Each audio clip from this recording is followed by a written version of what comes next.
Welcome back to the channel. We need to have a very serious conversation. If you have been following the news in the trucking industry, you know there has been a lot of noise coming out of Washington and Sacramento.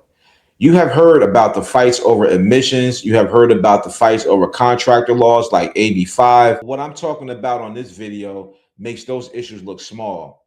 I'm talking about the potential collapse of the entire commercial driver licensing system in the state of California. I'm not using hyperbole here, and I'm not trying to clickbait you. Transportation Secretary Sean Duffy has officially put what industry experts are calling the nuclear option on the table. We are not talking about a fine. We're not talking about a strongly worded letter. We are talking about the federal government threatening to strip the state of California of its legal authority to issue, renew, or upgrade any commercial driver's license. If this happens, it does not just affect the 17,000 drivers involved in the current dispute. It affects all 700,000 CDL holders in the state. It affects the 138,000 drivers who move freight in and out of the ports of Los Angeles and Long Beach. It affects every single owner operator who crosses the state line. On this video, I'm going to do a complete deep dive into this situation.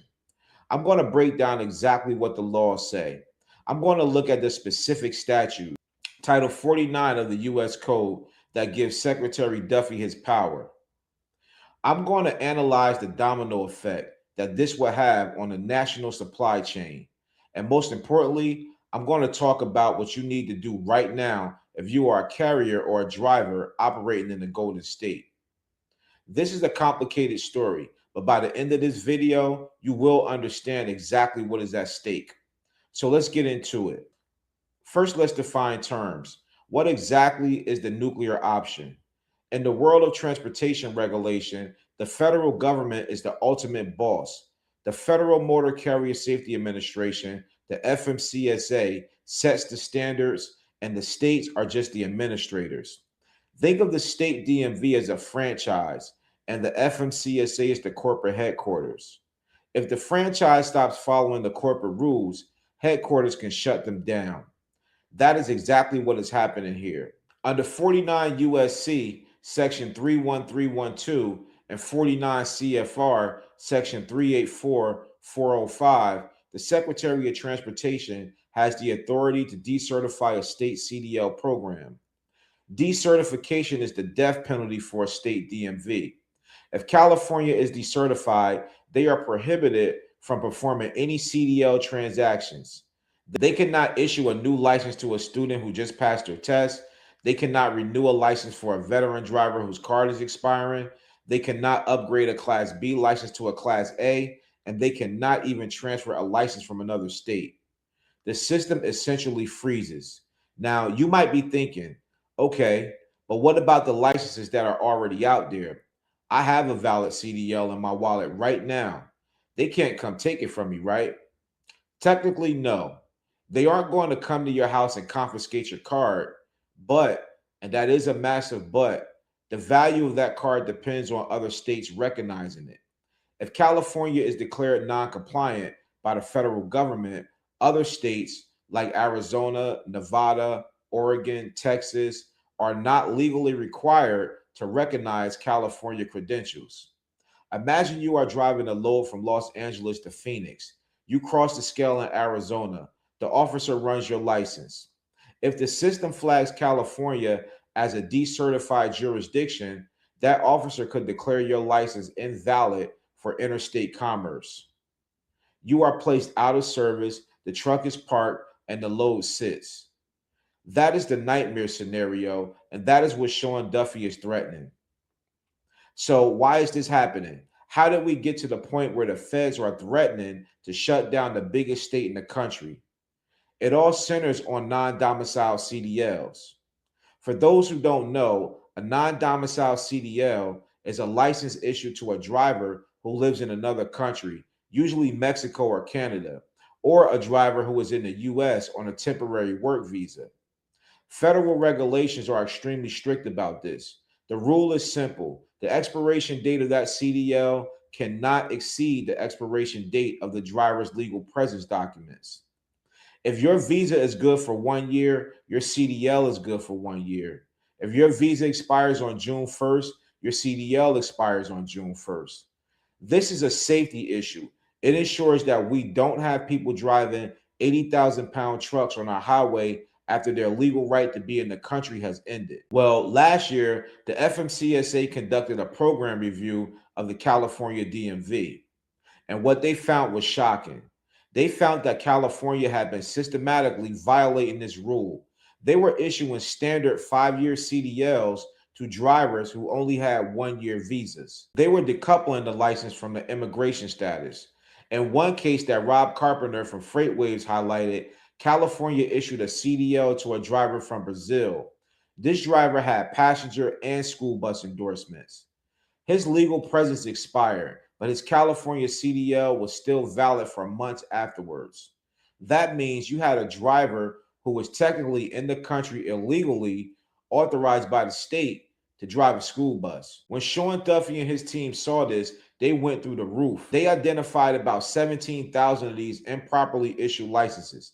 That is roughly 25% of all the non-domicile CDLs in the state. The FMCSA told California, you need to fix this. You need to downgrade or revoke these licenses immediately. California agreed. They said they would revoke them by January 5th of 2026. But then the politics started. On December 30th, just a few days before the deadline, the California DMV suddenly announced a unilateral extension. They said, we're going to give ourselves another 60 days. We are extending the deadline to March 6th. They claimed they needed more time to make sure they didn't accidentally hurt drivers who were actually eligible. Sean Duffy's response was immediate. He went on X, formerly known as Twitter, and he was blunt. He said, Gavin Newsom is lying. He said the FMCSA never agreed to that extension. He said California was in open defiance of a federal order. And that is when the hammer dropped. On January 7th, the DOT withheld $160 million in highway funds. But Duffy made it clear on national television the other week. The money is just a warning shot. He said, if California doesn't come into compliance, we will eventually pull their ability to issue commercial driver's licenses to anybody in California. Now, let's step away from the politics and look at the math, because the numbers here are terrifying. California has the largest trucking workforce in the nation. There are over 700,000 CDL holders in that state alone. Let's focus first on the ports of Los Angeles and Long Beach. These two ports are the gateway for Asian imports. Roughly 40% of the containerized cargo that enters the United States come through these ports. There are over 138,000 truck drivers who service these ports. These are the drayage drivers. They pick up the containers from the ship and they take them to the warehouses in the Inland Empire. If the nuclear option is triggered and California loses its authority to renew licenses, what happens? Every day, a percentage of those 138,000 drivers will hit their expiration date. They go to the DMV to renew. The DMV says, sorry, we are decertified. We can't print the card. That driver is now unemployed. That truck is now parked. It starts as a trickle, maybe 50 drivers a day, then 100 drivers, then 500 drivers. Within a month, you have a massive capacity shortage. The containers start stacking up on the docks. The ships can't unload because there is no room in the yard. The ships start anchoring off the coast, just like they did in 2021. But this time, it isn't because of a virus. It's because of a bureaucratic war. If the ports clog up, the warehouses don't get their inventory. If the warehouses don't get their inventory, the factories in the Midwest don't get their parts, and the retail stores don't get their stock. We are talking about a supply chain crisis that could trigger a national recession, all because California refused to follow the rules on 17,000 licenses. It is not just the ports.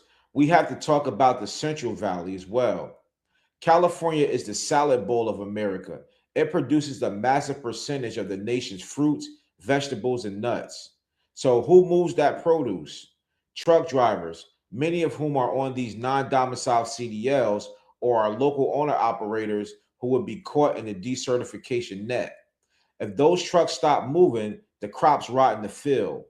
You think food prices are high now? Imagine what happens when 20% of the nation's produce cannot get to the market because the drivers cannot legally renew their licenses.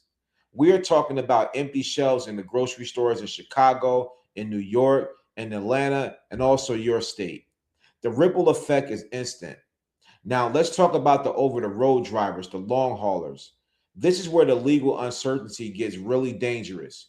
If you are a California based carrier and you send a driver to Texas, you are taking a massive risk right now. Texas and California do not get along politically. I mean, we all know that. If the DOT declares California non compliant, what will stop a Texas state trooper from enforcing that new rule? Nothing. Imagine the liability exposure for a trucking company. Let's say you are a fleet owner. You dispatch a driver with the California CDL. He gets into an accident in Oklahoma. The plaintiff's lawyer is going to have a field day. They will argue this driver was operating with a license from a decertified state. He shouldn't have been on the road. The trucking company was negligent for putting him in the truck. Insurance companies are watching this very closely. If they decide that California licenses are too risky, they can start dropping coverage. Or they can raise premiums so high that small carriers are forced out of the business. We are already seeing carriers try to de-risk. They are stopping hiring from California. They are moving their terminals to Arizona or Nevada. They are trying to get their drivers to switch their domicile to another state. But you can't just switch your domicile on a whim. You have to actually live there. You have to have an address. You have to pay taxes there. So thousands of drivers are trapped. They live in California. Their families are in California. They can't just move to Las Vegas to save their CDL. So who is going to blink? Right now, it is a high stakes game of chicken. On one side, you have Governor Newsom. He is arguing that Duffy is being political. He claims that California drivers are safe. He points to the data that says California drivers actually have fewer fatal crashes per mile than Texas drivers. He is trying to make the argument that the punishment doesn't fit the crime. He is saying, why would you blow up the national economy over a paperwork error? On the other side, you have Sean Duffy and the Trump administration. Their argument is simple. The law is the law. They argue that California has acted with reckless disregard for federal safety standards. They argue that a license is a privilege, not a right. And if a state cannot prove that it is vetting its drivers properly, especially regarding their legal status in the country, then that state has lost the privilege of issuing licenses. Duffy has made it clear he is not afraid to use his power. He has already cut the funding. He is betting that the political pressure from the business community, from the retailers, the manufacturers, and the farmers will force Newsom to cave. He is also waiting for the CEO of Walmart, the CEO of Target, the CEO of Amazon to call the governor and say, fix this now. But Newsom is stubborn.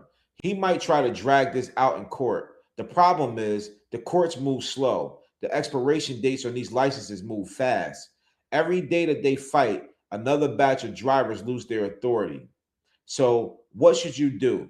If you are watching this and you run trucks, you need a plan.